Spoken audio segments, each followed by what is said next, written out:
Welcome to the Hardwood Hustle. Sam and I here again. I think you're going to enjoy this topic today because it speaks directly to winning more basketball games. And Sam, you and I, we see a ton of basketball games, whether it's in college and scouting, or I'm watching high schools and recruiting. My daughter plays high school basketball. My son plays high school basketball. They have tournaments. Go watch other kids that we're going to recruit. Watch film on kids we're going to recruit. You're coaching at every different age. You're watching a ton of high school games. You're watching a ton of JV, ninth grade games, travel games. Like, we're just watching basketball all the time.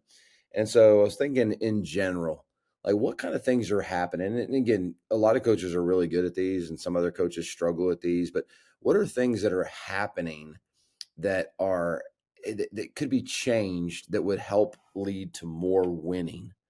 What could coaches do that would actually help their team win more? And you and I were just talking about this, and I had some things that kind of came to mind as common things that I see that directly correlate to either helping a team win or those teams that struggle with it, causing them to lose more games than maybe they should. And so I've got a bunch that I want to rattle off here, and some of them are general. And some of them are more specific, and I'm going to go with a couple, and you can just give your quick thoughts back and then add if you got any.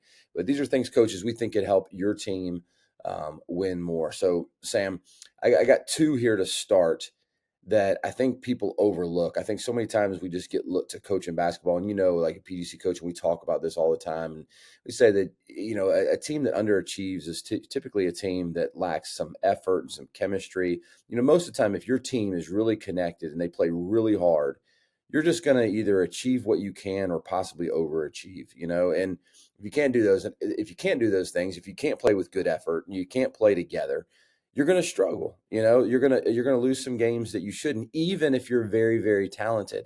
And so two that come to mind that I see a lot is kids could just play harder, and I see this a lot when it comes to college is, and every level, we know this is true. Like, when they get to college, most of those kids that I even played hard in high school, it's another level. Like, you have to play harder to stay on the court because players are bigger, they're more athletic, and just to keep up, sometimes you got to play harder. But and you said it before. Sometimes if you want to be a good team, the cost of admission is just playing hard, and then there's a whole nother level of competing. But I think that oftentimes, because maybe short season, short preseason to get teams ready, maybe I'm not sure what it is, but maybe we skip some of those steps. Like, I see a lot of teams where it's just like, that is not maximum effort from your team. Like, they could play harder. And I know it's not like it's just the easiest thing to do, right? Like, it takes a lot to get maximum effort out of kids. I mean, we could spend a whole year, the whole freshman year of a kid in college, to get him to just have the right motor. It could take a whole year to even get him to that place. And not everybody even gets there. But if I was a high school coach and as I watch these games, I would spend more time making sure that we competed, had greater effort at a higher level, more so than I would the X's and O's. That's one area, along with the chemistry piece, where it's like, a lot of times coaches, I think, deal with players individually, like, hey, this kid's got a bad attitude, this kid's got a good attitude, this whatever. I think there's things you can put in place that are standards that require people to raise their level of commitment to being a teammate just by having to do certain acts every single day. So those are the first two that I would just right off the rip. I think we're moving on to zone offense and, better, half court defense or whatever it is when we haven't even got these two things right. Yeah, I like that. I mean, I think those are foundational pieces that you would want to build your culture and your program and your team on is effort and teammate. And TJ, the more and more I coach and more I lead at all different levels, I tweeted this out the other day. I think I come back to what Dean Smith developed 40 years ago and their motto at North Carolina. And I think rather than reinvent the wheel, I think a lot of people would be served by doing these three things. He said, play hard, play smart, play together. Well, you said the two of them. You said play hard and play together. If you're going to be a great teammate, you're going to have to play together. If you're going to be a great team, you're going to need great teammates. If you're going to be a team that maximizes their potential, you're going to have to play with max effort. And so for me, that's my thought is like play hard, play smart, play together. And then another additional thought, is find out what loses and don't do that. Find out what wins and do more of that. Yeah. Okay. Watch games. What loses? Bad effort, selfish shots, not sprinting back in transition, being bad body language on the bench and being selfish on the bench, not being a good teammate. That loses basketball games. Yes. Okay. Let's not do those things. What wins games? Sprinting back in transition, making the extra pass, giving a teammate a high five during a timeout when he's getting more minutes than you. And it is hard to be a good teammate when playing time isn't there. And so you got to talk about those things. I know there's a lot we could go, but I'll stop there. Yeah, we're gonna dive into a lot of this, but it's easy one to like just be armchair quarterback, and teams aren't playing hard enough. Teams aren't good enough teammates. I want to give a couple of practical things. So I spent a couple weeks out this summer in Vegas watching KJ go from playing college to playing in the NBA Summer League. Well, every level has, I think sometimes we watch the NBA and we're like, oh, they don't play hard enough on defense, whatever. And that's probably true, but it's 82 games. It's a long season to go through. But when we were out in the Summer League and people are trying to scratch and claw to make it in the league, right? And they're trying to play, and it's this short, just a week or two of playing, immediately what I noticed is like KJ was good enough and he's skilled enough, but he was going to have to make a little bit of an adjustment. Like the game was happening so physical, like they were up in you on every single catch, both teams. And he was doing it too. And he's doing a good job. But that's one of those things where it's like, man, when I watched that, I thought to myself, I'm not sure I demand that out of my team every single possession. And why wouldn't I do that? The same reason a high school coach might not demand this certain level of effort is because sometimes you can only compare it to what you see every day. And so when I saw that physicality that they were playing with, I mean, I guess it might be fouls in college or, high school, some of the way that they play, how physical they were playing. But the idea of playing with that mentality was a little bit of a different level. And so that's something he would have to level up to. Now, I might not have been demanding that for my team every single day because golly, I might not have thought they could do it, maybe just because they weren't doing it. And sometimes like in high school, you might just think, well, they're playing hard. They're playing harder than the team next to them, or they're playing harder than the guy next to them. I think many times we're just limited by what we see in the gym every day, and we don't recognize there's actually a higher standard. And I think that's what really good coaches can do is they can call players to a standard that they don't even recognize is a standard. They don't even realize that they could do that. And I think as coaches, it's our job to put the standard on effort at a place that maybe we couldn't even imagine, like just get every ounce out of what they can do. So there's a famous clip of Gino Auriemma in his huddle with his UConn girls team. And he's like, I don't know if you've seen it, but he's like, we don't coach effort here. We don't coach effort here. And I actually would argue, yeah, you do. You coach effort a lot. Now, what I think he's saying is like, no, the baseline expectation, the standard is at UConn is that we give max effort. We're not going to motivate you to play hard. But I would argue some of the greatest coaches of all time at any level, TJ, they actually coach effort. Now, they may say they don't. I think Greg Popovich coaches effort. I think Nick Saban coaches effort. I think Coach K for a long time coached effort. I know Gino Auriemma coach at I think you've won a lot. You coach effort. Now you all do it in your own different ways, but yeah, I think all great teams have great effort. So when you talk about Gino, if you think about the last couple of years, I remember when he made that quote. If you think about what he's complained about most in the media the last few years, it's his team's effort. You know what I mean? yeah. He's been like, we're not playing hard enough. I had to sit so and so. They're not like. He's been really frustrated, with that. What NIL and whatever. Well, now players don't want to play hard enough. They just want to. He's probably coaching effort more than he ever has right now. Well, it's funny. I've got a good high school coaching friend who told me the story about Gino had gotten a girl. There was a girl that committed to UConn. She's a high school player. He goes to watch her play, TJ, and she scores like 30 something points and has a good game, quote, good game. Well, he didn't like some of her effort in defense. He didn't like some of the body language and kind of me first mentality. And he goes back in the locker room after the game and pulls her in the coach's office and says, if I ever come back and watch you play again and I see that behavior, you no longer have a scholarship to UConn. Are we clear on that? And I think, and I'm saying a story, probably it's a 10-minute story in 30 seconds, but yeah, I think what I'm reiterating the fact that I think great coaches coach ever. Now, Yeah. let me say this too. So over the last probably 3 to 4 weeks, my team I'm coaching, this eighth grade team I'm coaching, TJ, I've been coaching about, I've been spending more time with a few guys. So there's a couple guys that I felt like could have gave more effort, could be giving us more. They're not playing up to their potential. So I was on them pretty hard for a couple weeks in practice. And I felt like I was able to get them to the level they needed to get to. Then I focused my attention on a couple new guys because I felt like they weren't pulling their weight, and they're back of the bench people. But I know in the long term, as they get to high school, these guys could be really good players, but they're not going to be good players if they don't start giving max effort in practice. And so we had a locker room talk the other day during Christmas break, and I was explaining to each of them, hey, when a coach is on you and coaching you pretty hard, don't get offended by that. Be thankful, because the professor or the teacher or the parent who holds a higher standard for you, they care a lot about you. And I think sometimes young people need to hear that. And I just talked to them in an air conditioned room about it, and I was, explaining to them, trying to give them a human side of it, that hey, coaches need to raise standards on you.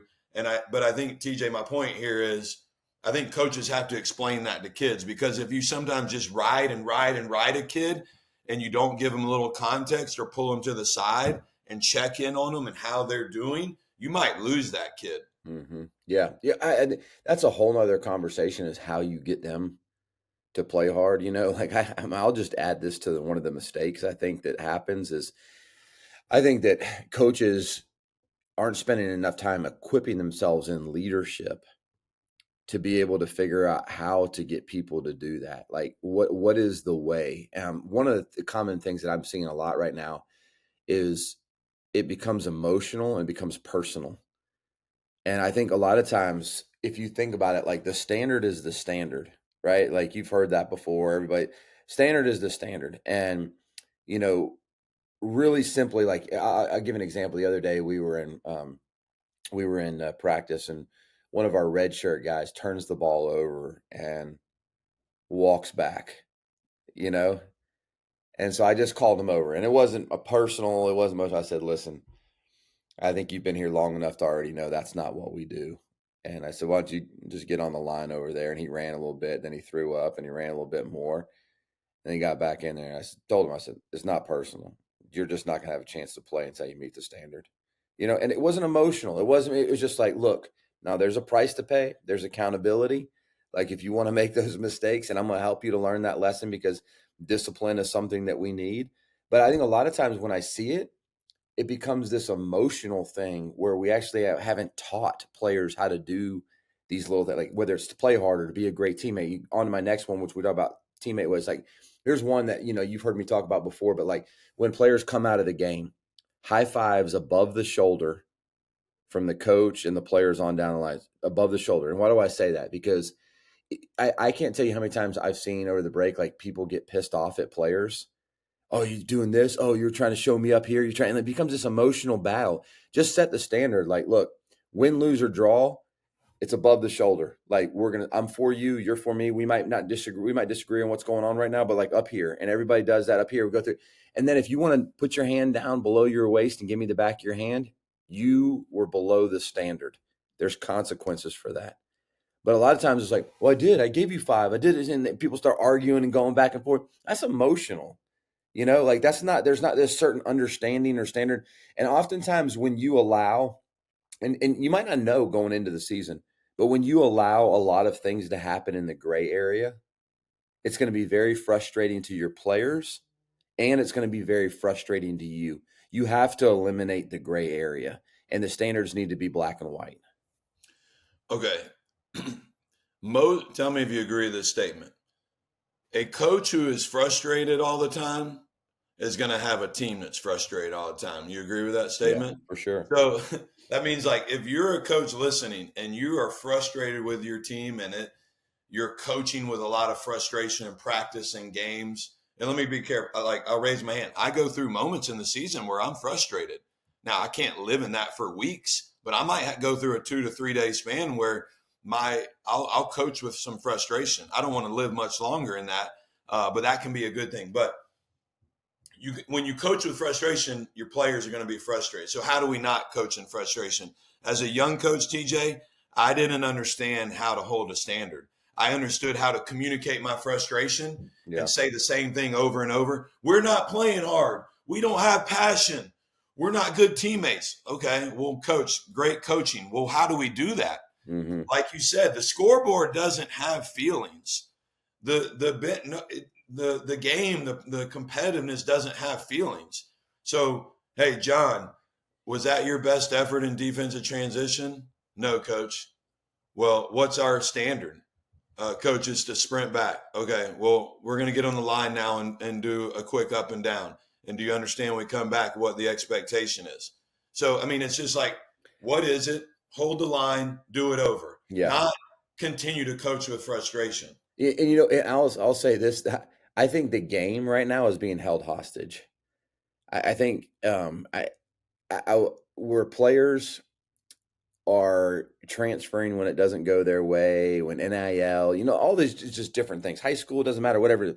I heard Penny Hardaway talk the other day. Who's the guy who at Memphis, and they're having a pretty good year, and he was saying, look, it's like a 1-year deal and 1-year situation. And I think high school coaches can relate to this too. And it's like, they've kind of got their money, and some of these guys have grinded to get their $1 million or their $2 million or whatever. And it's their fallback plan. Like, okay, if I don't make it, fine. He said, when we were coming out and we were playing, there was no fallback plan. We had to make it. That's how we were getting out. And he said, so now they're kind of held hostage a little bit by like, well, we paid this player $2 million. And we got to get everything we can out of him. But what happens if he decides he's not going to go hard, but he's still the number one talented player in the country and whatever? It's like, he's got his money, right? Like but I think the same thing trickles down to, that could be your AAU program. It could be your high school program. Like, well, if I don't really get what I want, then, I'm going to go somewhere else. Or, they're just going to pout about it and go. So I think it's harder than ever for coaches to hold the standard. Honestly, I really do. I think it's harder than it's ever been to hold the standard. But the flip side of that is, I can't tell you how many programs I see that are held hostage by some players. Well, I've got to deal with this. Well, they've got this. And I think back to, that quote from Kansas State coach Jerome Tang, right? And he said, one of the greatest forms of love is discipline. And I really believe that. I think coaches need to buy into this, that if you really love your players, you will discipline your players. And I'll go one step further. You can discipline them without being emotional and it being a battle between you and them. Kind of like I just gave the example of our red shirt guy, like, look, you want to play college basketball, you want to make it. Here's what you have to do. You've got to play hard every play. You got to sprint back every time you make a mistake. Look, there's going to be some consequences for that. I'm not going to yell at you like you talked about a second ago and not have, the teaching tools. I'm not just going to scream and get mad and whatever. I might early in the season, we don't sprint back. I'm going to yell once or twice to make an example for everybody. We don't do this. Now they can respond to that and never have to run the rest of the season, or they can not respond. And then there's going to be consequences to that. But I do think it is tougher for coaches, but I also think it's more needed. And I think a lot of coaches are actually losing games, going back to what we're doing, because they're being held hostage. Okay, so yeah, coach the mistake, not the person. And I think that's what we're saying. A lot of coaches will coach the person. Hey, Chris didn't hustle back. The coach takes it almost personal because their ego and pride got in the way, instead of just like, Chris, that's not the effort we give here. That's not what we do here. And so you're coaching the mistake, not the person. And then, yeah, I agree with what you're saying on this whole NIL stuff, especially maybe at the college level. But then it would go into, but I mean, transfer has been around for 20 years at this point. Yeah, I'm just saying, even in high school, I think it's just a regular thing. I just think I think I've talked to a lot of high school coaches where they feel like, well, this player is going to leave if they don't get what they want, if they do this, if I coach them too hard. There's a lot of that going on. Yeah, and you're going to lose anyways. Like, if you don't coach that player because you're afraid they're going to transfer, and you already lost. You're just dying a slower death. Yeah. Like, that player's leaving anyways because they don't respect the coach who doesn't hold them accountable. And if they leave because you held them accountable, well, guess what? You're probably not going to win with them in your program, because players who don't have accountability to themselves and their teammates and their coaches, you just don't win. And I could name off 25 NBA players right now who I know will not win a championship because they're not accountable to anybody. Yeah, and this is going on in my next one. It ties right in with that. Whereas, like I I don't think high school coaches at certain levels, certain programs have access to all the things that maybe we do sometimes in college, like analytic stuff. And one of the things I pay attention to more than anything is plus minus, and like lineups that work good together and all that kind of stuff. Like just paying attention. Yeah, we just have better, and it just every year it gets more and more. I mean, I was reading a report this morning on my team, and it's like so detailed. It's like a 10-page report on one game, and there's you don't even know how to process all of it. But a lot of times people don't have that, and so what I see happen a lot of times, I see and this can also translate to practice. You talk about this a lot, but like who's winning drills in practice? Like whose team's winning? Who constantly affects winning in practice? And if you're not tracking, you should track. And then if you were to go into games and like do plus minuses, like who's actually helped win? I've seen a lot of teams roll with players on potential that are actually killing your team's chance to win. And I know it's a hard thing to see. It's a hard thing to do. But like if I look at some certain players, I'm like, if you were actually measuring their plus minus, I know they looked beautiful on that one drive, but that guy out there is killing you, or that girl out there is killing you. And I just think that that's one of those things that you could at least track in practice is who wins. And I've seen it before. We've seen it with some of our players. Some of the guys that are the most talented, that have the highest ceiling, end up with the fewest number of wins in practice. And if you're not paying attention to that, you're going to go through a season of watching somebody who has good potential and just be like, oh, and they're just good enough to get you beat.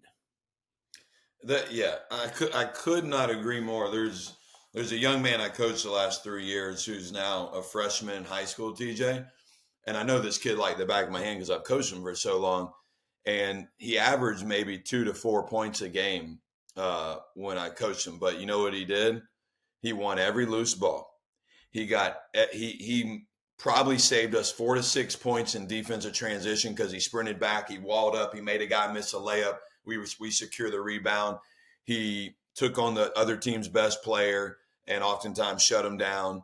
Like his plus minus was through the roof, but his point totals wasn't there. And in 2024, 25, we live in an era where those guys don't get much love. Those girls don't get much love.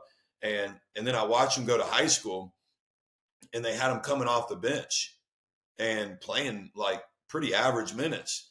And, I'm good friends with the coaching staff high school, and, they'd be like, hey, what are you seeing? What do you like? I don't go out and say, hey, you need to play. So like, but if somebody asks me a question, just like with you, like, I'm not going to come watch your team play and start telling you everything I see. If you ask me, I'll tell you. I was like, so-and-so makes you 12 points better, but he's not playing enough minutes. I said, that kid right now would be helping your JV team. I'd even put him on the varsity. But their eyes aren't trained that way. Yeah. I don't think most coaches are seeing that. Yeah, they're not. They're just seeing the talent level ball go in the basket. And this is, I wish people could capture this and put it in a bottle. I think you and I like see this, and we're probably both passionate about it. You'll take that kid, and maybe they're a little bit offensively challenged, or maybe they're whatever, but that they win. So what you do with that kid is you're like, I know they're a winner. I know they're going to help us. I know they're going to erase baskets. I know they're going to raise the level of our team. Okay, now what do I need to do to give them an offensive role that can at least make them effective? And we're going to find a way to carve out a way to make them effective offensively, and then they're going to go back to winning. But most coaches will not do that. They will take the other kids that they think are more talented, that would win a one-on-one battle. Look, I cannot tell you how many players I've had in my history that, and they have a hard time seeing it because they're right. So-and-so can't check me. And they could go 10 guys on our team, they'd beat one-on-one. But they don't affect winning, but most coaches aren't trained that way. And then they'll spend the whole year frustrated with a player that was just talented enough to do one thing, and that's get you beat. Well, okay. And let's stay on this. So, and that kid that I'm referring to, and that kid's all over the country, all over the world, they play within themselves on offense, which actually increases their plus minus, because so many other kids don't play within themselves, and they may go get you, 12 points, but they took 22 shots to get there, and it's like so inefficient. And so you got to play within yourself, and again, you better highlight and celebrate the kid who's not getting the love. Man, we had one the other day where we looked at the stat book. We had a game and a player played 30 minutes. And this is crazy. They played 30 minutes. They had 3 assists, 1 rebound, and they went 1 of 2 from the field. And we're like, how did they play 30 minutes? Because we knew there's something we feel that think they need to be on the court, but their stat line was basically nothing. And I went back and watched the game. I'm like, we might have played them too much, went back and watched the game. I went back and watched the game, and I thought, you know what? I don't even know if we should have taken them out. They probably should have played 35. Just at all the little things, like I created so many shots for other people, made the offense run so much better for us, and transition defense did not give up any easy buckets over the course of their 30 minutes. Was a place we needed to improve in, like just those areas. And it's like stat sheet would have said, like, why are they playing? And then I went back and watched the game. I was like, 30 might be too much. And then I watched the game. I thought they should have played 35. Like that, it affects winning. Well, also, I mean, like, here's another thing. Is the kid sliding over into help and cutting off penetration that would have been a split, but they stopped the ball handler, and then they were in, like, nobody in the stand sees it. But that little half-inch step or full step stopped a drive, or they jumped a passing lane on the better player and didn't allow the best player to catch the ball. Nobody sees it. They hit a box out, but they didn't get the rebound. But their box out led to their point guard coming in, grabbing it, going, and you got 2 points. Like, I mean, I could list off 12 more things, but I just think a lot of times those things are lost. Yeah, and I know I've got 3 or 4 guys on the bench thinking, why is he playing 30? I can cook him one-on-one.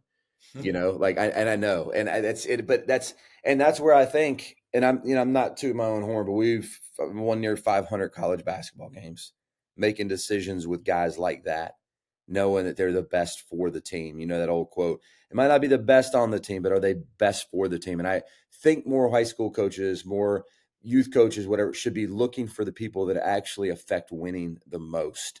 And it's a hard thing to do, but train your eye to do that. Okay, look, a couple more, Sam. We're gonna rattle off because we're running out of time here. But here, another one is shot generation.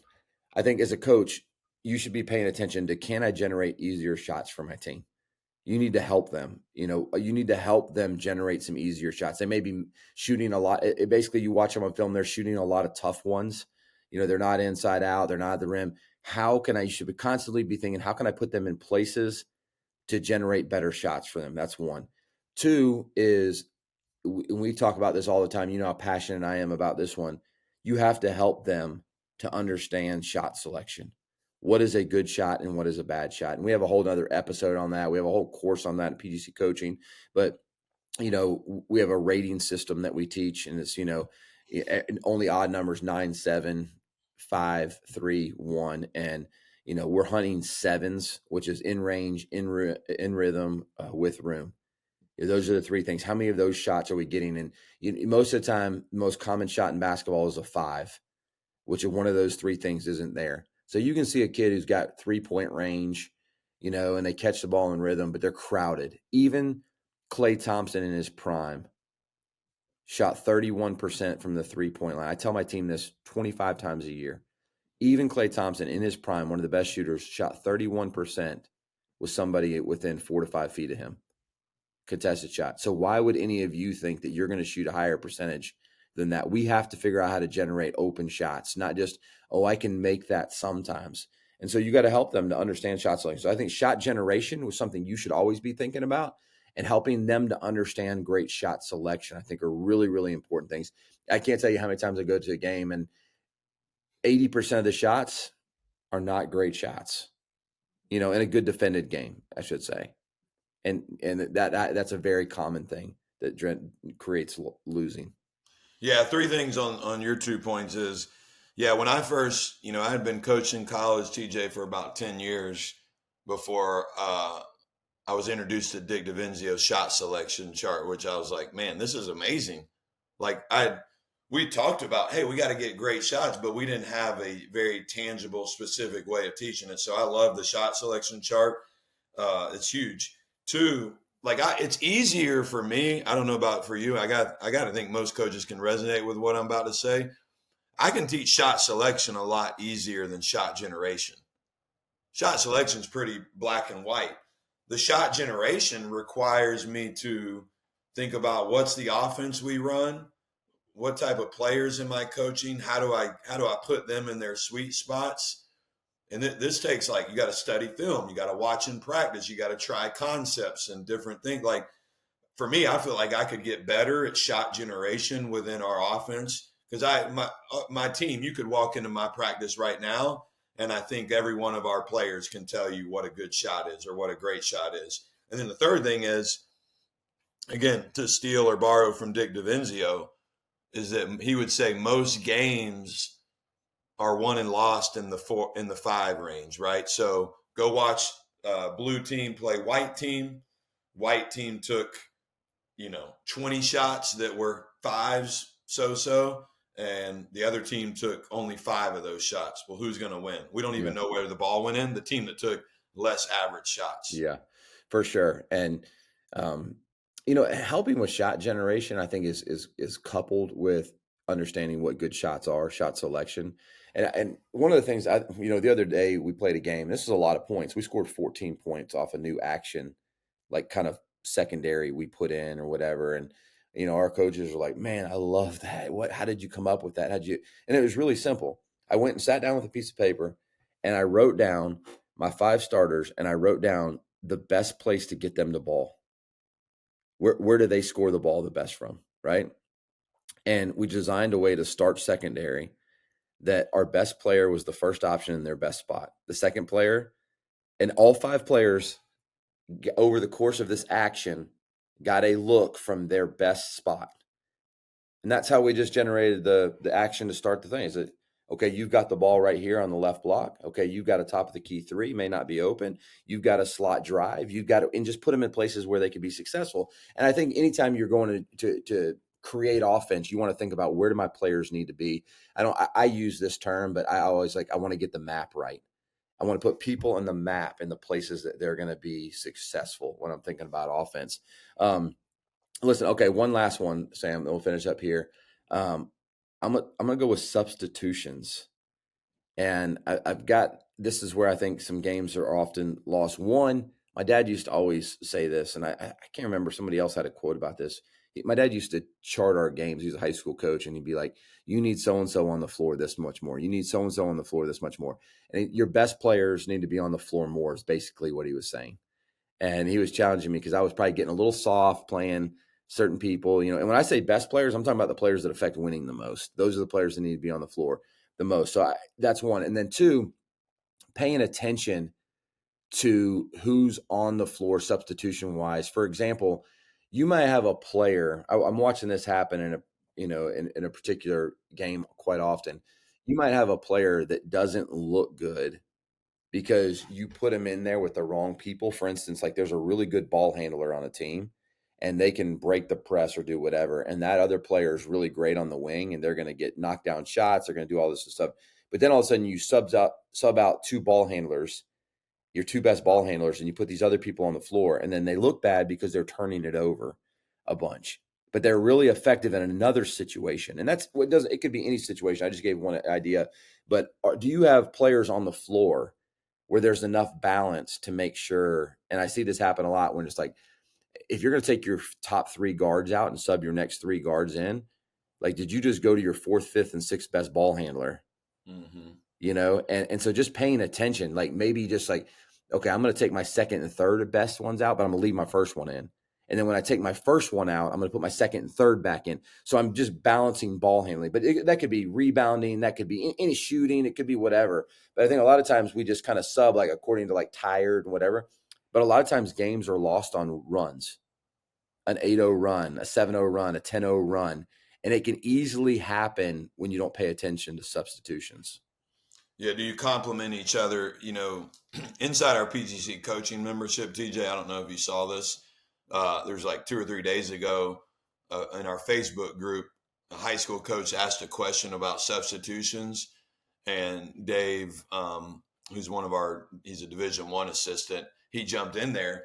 Now his isn't apples to apples comparison, but he's like, in Division I, you obviously get your media timeouts. So from a rest standpoint, they'll sub out one of their guys with like a minute before media. So because they know media is coming and he's going to get another 2 or 3 minutes. And so that's they're thinking ahead. They're getting him out a minute before. And he's like, well, okay, what do you do in high school? Well, you might sub him out with 1 minute to go in a quarter, give that player a little bit more time. So I know that's a little bit different than what you're saying. I'm talking more how to get rest on substitutions. You know, another thing on substitutions, I think, you know, like we're a pressing team. We sub on every free throw because I want to set our press and I want to make sure they can't get it in and go. So I always sub when we're shooting a free throw. But I agree with you, back to your point, is games can be won and lost because of poor substitution. You got the wrong lineups, and you also might have your 6th best player who's always playing with backups. And if you put him with some of the starters or her with some of the stars, they're going to be more productive, but they're always playing with your backups. And so they're not. So that's things to think about. Yeah. And that's a good thing to pay attention to in practice too. Like sometimes take your 7th best player and just change them out with one player in the starting 5. That player looks different than they do every day with a backup 5. Right. And sometimes you're not getting a real read and a real look at every player if you don't put them in those situations sometimes. Look, we could go on and on. That's a lot of things, but coach, just some simple things to think about, you know, and when holding the standard, making sure there's clarity on, you know, shot selection, shot generation, thinking about your subbing patterns. Like those are all just like little 1%ers, but they do add up to winning and losing. So we'll just challenge you there as you get down the stretch run here, or you prepare for the summer, whatever it is with your team. Some things that might help you win a few more games. Hope you enjoyed that episode. Hey, listen, if you got anything for us, hit us up at hardwood_hustle. Love to hear your thoughts. If you haven't before, you want to check us out at PGC Coaching. We'd love to have you join and be a member and go deeper with us. We got a great community of coaches. But as always, we enjoy doing the Hardwood Hustle and just being connected to you as coaches. Best of luck with your team and in your season. Hey, he is Sam. I am TJ. We are the Hardwood Hustle. Thanks again for tuning into this episode of the Hardwood Hustle, where we believe in the value of a coach. Be sure to check us out on Twitter and Instagram at hardwood_hustle to stay up to date on the latest episodes and share your thoughts with our coaching community. From the Hardwood Hustle team, thanks again. We can't wait to be with you again next week.